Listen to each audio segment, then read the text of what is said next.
Wrestlers, stop starving yourselves. It's time that we stay lean and get strong as because I've got 5 tips to help you get shredded for wrestling, and we're gonna start right now.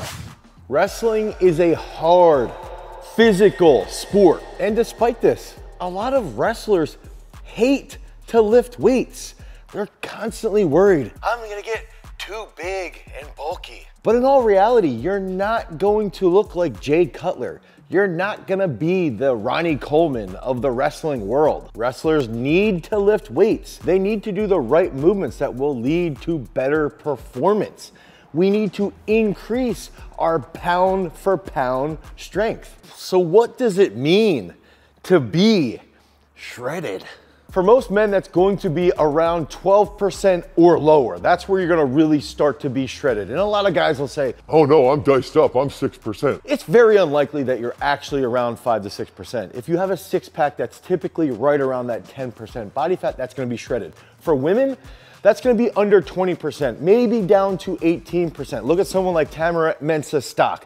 She was shredded to the gills when she won that Olympic title. So I would say around 18 to 20%, that's typically that shredded point for women. Now with wrestling and with heavyweights, that shredded point is gonna be a little bit higher with body fat percentage. Take someone like Nick Wazowski. When we worked together and he achieved earning those 2 world bronze medals, I would argue Nick was shredded at that point. And that's where he's gonna be probably around 14 to 15% body fat. But for a heavyweight, that's still shredded. And then one of those big factors is that I've been working with the South Dakota State wrestling team for this last year, okay? One of the main factors is that we've got to improve their pound for pound strength so that they can get shredded and get guys into the NCAA finals. Now, you need muscles to get shredded. You need muscles to improve that pound for pound strength. You have to lift weights. And that means you should be establishing some sense of lifting benchmarks. If we can identify what are the best lifts and how strong do we have to be in those lifts to transfer that pound for pound strength so we can become better wrestlers and become more shredded, we've got to start at that point. And that's where we're gonna go next, is we're gonna go into those key lifts and what those key numbers are going to be. Now, for wrestlers, I would argue the best upper body exercise that you should be doing is going to be the freaking rope climb, okay? This movement, especially on a 2-inch rope here, is going to be fantastic for grip strength, for lat strength, and that's gonna transfer really, really well over to that mat strength, okay? When you're getting heavy on somebody's head, when you're trying to pull in their knee, or if you're doing any type of offensive or defensive positioning. This movement is phenomenal. Now, one of the things that I would wanna do with benchmarks is I wanna say, okay, you got 3 to 5 minutes. In that 3 to 5 minute time frame, you've gotta climb the rope as many times as possible. So let's say you get a 5-minute period. In that 5-minute period, ideally, you would be able to climb 7 to 10 times depending upon your weight class.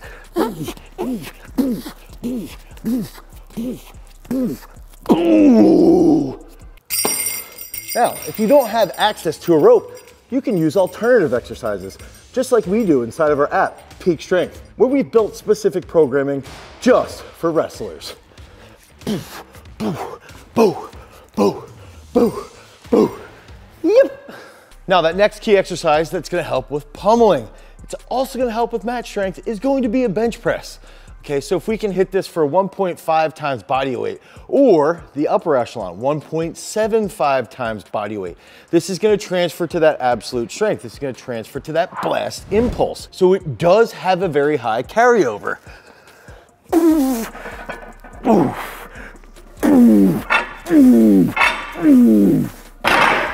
I would even recommend using a fat bar. And again, this is another exercise that we program quite a bit, specific with other movements like dumbbell bench, pull-ups, things along those lines, inside of our app, Peak Strength. You can go in, you can click on, I wanna train for wrestling, and it's gonna give you a specific program to your needs. Now, another key factor around wrestling is that we have to improve, again, just like bench press, that tricep strength.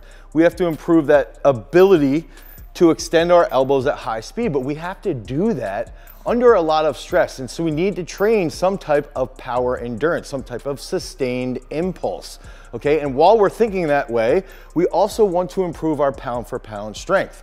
And that's where this next exercise that you can use as a benchmark is gonna come into play. That's gonna be a dip.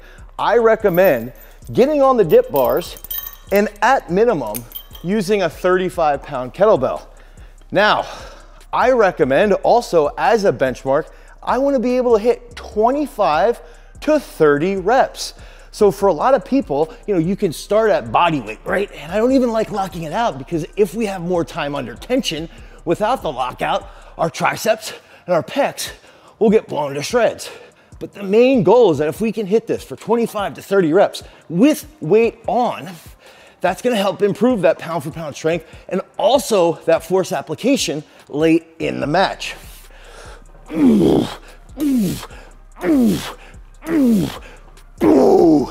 have no idea how many that was, but ideally that would be 20 to 30 reps. But what about lower body? Now, when we're thinking about lower body strength, we've got to look at what can we train, okay? And we're gonna help you guys with this endurance aspect as well. But if we wanna get shredded, we've got to increase our neural intelligence, and that's gonna come down to doing an exercise like a snatch. Okay, so if we look at the snatch, we have to have full range of motion. We have to be explosive off the floor. It's just like in folk style, if you're in referee's position, this is going to transfer really, really well to that mat position. If you're hitting a really big blast double, the snatch is gonna help that power output. If you can hit 0.75 times body weight to 1 time body weight, or if you weigh 100 kilos, you can snatch 100 kilos, okay? Or a little bit less. That might go down to about 80 kilos if you're a little bit heavier. So if we can just consistently improve the snatch technique and the snatch power output, that's gonna help you be more explosive. That's a lifting benchmark. Also, another one, a clean or a power clean. I recommend doing full cleans and power cleans. Do these at very, very high speeds. And typically what we're gonna see is doing 1.2 times body weight up to 1.3 times body weight. These are benchmarks that we wanna work towards, that we wanna increase our overall power output. If we get really strong with cleans, now we're gonna be better at absorbing energy. We're gonna have more mat strength. We're gonna be better in the front squat position. It's gonna transfer really, really well. Also to those mobile positions when we're down in the hole. So we've gotta focus on the snatch around 0.75 to 1 times body weight, and the cleans 1.2 to 1.3 times body weight. So we gave you those 2 technical coordination movements to improve your blast impulse. Now we're gonna give you an absolute strength exercise to increase your maximal strength. And that's going to be a back squat, okay? So we want to execute a full range of motion back squat. When we're wrestling, we're in multiple different degrees, multiple different joint angles, okay? So we wanna train through that full range of motion. And ideally, you would be able to hit 2 times body weight back squat, okay? In the beginning of your training, this might look like 1.6 to 1.75 times body weight, but the upper echelon is going to be that 2 times body weight. That also will drop as you go up the weight class ranks, okay? So if you have a heavyweight, they might only back squat 460 to 500 pounds if they're weighing about 250, and that's still going to be okay for them as long as they're training full range of motion. This is going to improve their maximal strength output. So we like to lay out our training for the week based off of a lower body power day, an upper body power day, an impulse day, and then a hypertrophy day. Okay, so if you can train 4 days a week at around 50 to 60 minutes per each session, that's gonna help improve your overall pound for pound strength. This is how we contributed to the development of Nick Gwiazdowski. This is the same template that we used to develop NCAA All-American Pete Renda, and the same stuff that we're using currently with South Dakota State University. So if you guys want help with your overall programming, head over to peakstrength.app, the Google Play Store, the Apple iOS Store, and you can pick up Peak Strength today. That's a 7-day free trial, and at any time you can cancel if you're not happy with those overall workouts. And the worst thing that's gonna happen is you're gonna get free workouts. So what about endurance training? Well, wrestlers love LSD. No, not that LSD. I'm talking about long, slow distance. So this past year at SDSU, we had 8 guys make it to the big dance. 2 of them came away with an All-American title. 1 of them was in the final, Tanner Sloan. Now, we made great headway with their overall strength, but some of the criticism that I have about myself and my overall training is that we've got to improve our cardiovascular strides. Okay, we've got to get to that next level. We need to get 8 to 10 guys to the big dance. And then we got to try and get 50% or more of them to All-American. And some of that low-hanging fruit is going to be based off of how we can improve the functionality of our heart. And what that means is focusing on 3 different aspects of cardiovascular training. And again, that first step is going to be LSD work. So this could be long, slow distance. I would recommend starting at about 90 minutes per week. And this could be one session of 60 minutes and then another session of 30 straight minutes. But whatever that is going to be, we need to be doing that consistently for the entire time frame. So we could go out for a jog for 60 minutes or a jog for 30 minutes, and then we could swim for 30 minutes, or we could do flow wrestling where you're just flow rolling for 30 straight minutes, working on specific positions, working on specific techniques, but trying to keep your heart rate in zone 2 up to zone 3 as well. So you can break that up with swimming, flow rolling, jogging, even getting on the assault bike, getting on a rower, anything along those lines to help improve that LSD. When we have that increased aerobic capacity, that's gonna raise that aerobic capacity, and then we're not going to tap into the alactic system or the anaerobic glycolytic system as much. That's gonna help us maintain that greater level of power output and improve our overall functionality on the mat. Having a massive gas tank is important, but what if we can't shift into high gear? Obviously, to kick into high gear, wrestlers need to improve technical coordination. That's gonna lead to better blast impulse. We talked about that with the snatch and the clean.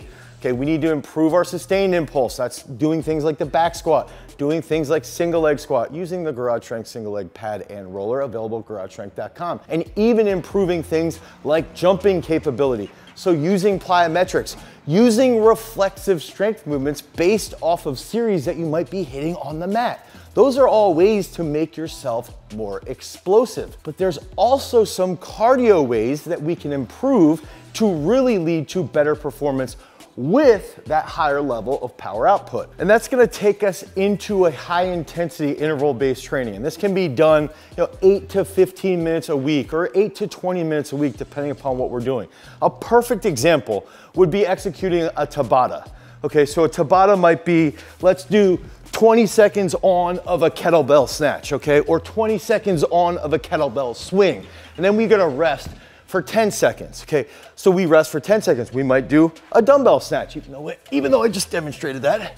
We can do a dumbbell snatch here, okay? 20 seconds, each arm. We rest for 10 seconds. Then we can get into something unique, like a jump lunge that's rotational. Here, we do this for 20 seconds.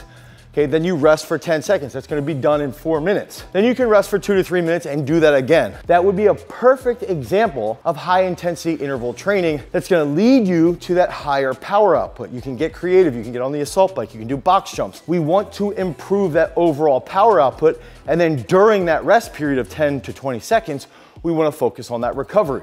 Another example would be doing on-the-minute power cleans. Okay, so let's say you have 8 doubles. So you hit a double, and then you rest for 60 seconds, and you hit another double, and you just keep doing that for those 8 sets. You could even do that where every 30 seconds you're hitting a set or you're hitting a rep. That's going to increase your overall power endurance. That's a key concept behind wrestling-based training, behind getting shredded for wrestling. You can even get out on a hill and run hill sprints. Sprint up, walk down, sprint back up. That's going to lead to that improvement in your interval capacity. That's going to train your mitochondria to respirate more effectively. And in turn, you're going to be more shredded. To eat or not to eat?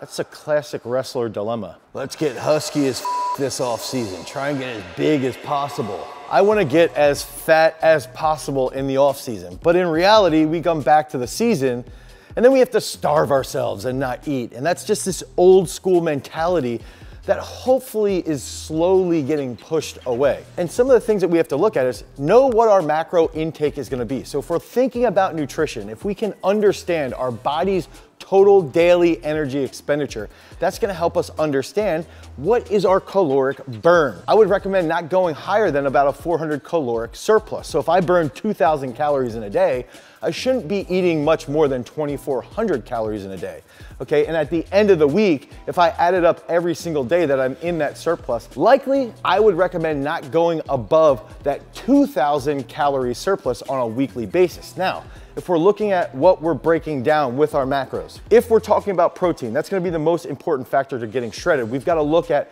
consuming 1 gram of protein per pound of body weight. Okay, so that's that first step. That's gonna help us build that lean muscle mass. That's gonna help us recover from the LSD work, okay? That's the big factor here. That's the key concept, is 1 gram per pound of body weight, and hold yourself accountable to hit that. And then that second key concept is actually looking at carbohydrates. So when I look at carbohydrates, I actually count fiber really as the determining factor. And if I can get 40 to 50 grams of fiber, I'm likely going to be consuming about 300 to 400 grams of carbohydrates. That's gonna lead me to about 1,600 calories on the top end, on that very, very high end. So you can decrease that a little bit based off of your protein consumption. But using fiber to increase the microbiome diversity is gonna be a key factor to improving your health and improving your overall recovery. I would even back end that with some fermented foods, about 4 to 6 servings a day of fermented foods. And then the remaining macros will fill in from that fat. So if we look at protein, we look at fiber / carbs, and then we look at fat, and then we would build that diet in the off season based around those specific macros. Now, recovery is gonna be a key part to getting shredded in the off season. Ooh, my hips are tight. This is a good stretch for wrestlers because you guys have really tight hips. Now, this is where the recommendations are simple, but the accountability part is the crucial aspect here. Now, I recommend starting with going outside every single day and getting sunlight on your eyeballs between 8 and 9 a.m. And I would say, try to get 10 to 15 minutes of sunlight on your eyes. That's gonna trigger your circadian rhythm. That's gonna help you with your sleep. Sleep is absolutely key for recovery, especially if we want to be shredded. That also means minimize your freaking alcoholic consumption in the off season, something that has to be said to wrestlers. Sorry, I went there. Now, that next aspect is that we also should be doing something simple. Every single morning, 3 minutes of a cold shower, as cold as possible. We wanna stimulate the heat shock proteins. Okay, we wanna wake ourselves up every single morning, and that cold shower is gonna help after we get that sunlight. That third key aspect for recovery is gonna be doing simple mobility work, okay? So I could do something like the pigeon pose that I was just doing, or even if I set up here and I wanna stretch out my lats, I can get here and do that prayer pose, okay? So I can come through and really lengthen my lats and improve my thoracic extension. Oh, yes. And then finally, ideally in the off season and in season, you should be getting in the sauna 4 to 5 days a week for about 30 minutes and doing that at 170 to 180 degrees Fahrenheit. This will improve your body's ability to handle heat shock proteins, which is a really, really important aspect behind recovery. It's also going to improve your body's ability to have a larger pool of mitochondria, okay? Mitochondrial volume is a key aspect behind aerobic capacity. If we're getting in the sauna and we're doing cold showers and we're getting sunlight in the morning and we're avoiding alcoholic consumption, we're going to recover at a much higher degree. And those little aspects will lead to winning in overtime, or instead of going to overtime, winning at the last second. And that's the key concept around getting shredded for wrestling, is that we've got to look at every little detail that we can take and we can implement into our training so that we can become champions. This stuff can only work if you're actually following a wrestling specific program. Don't follow some random bodybuilding program that you found on the internet. Instead, you can head over to peakstrength.app, the Google Play Store, the Apple iOS Store. You can download Peak Strength today for 7 free days. And during that time frame, if you don't like it, you can cancel at any time. But the worst thing you can do is nothing. If you cancel it during that time, you're probably not going to attain that peak strength. And just like our wrestlers are becoming champions, if you guys wanna win a free shirt available in today's video giveaway, make sure that you comment down below and that you have all of your notifications on, you follow Garage Strength, and you put that comment down below that we're gonna announce a winner in next Tuesday's live stream, which is gonna happen at 9 a.m. Eastern Standard Time. Because remember, freaks, if you guys wanna become a champion and stand on top of that podium, you've always gotta cultivate your power. Peace.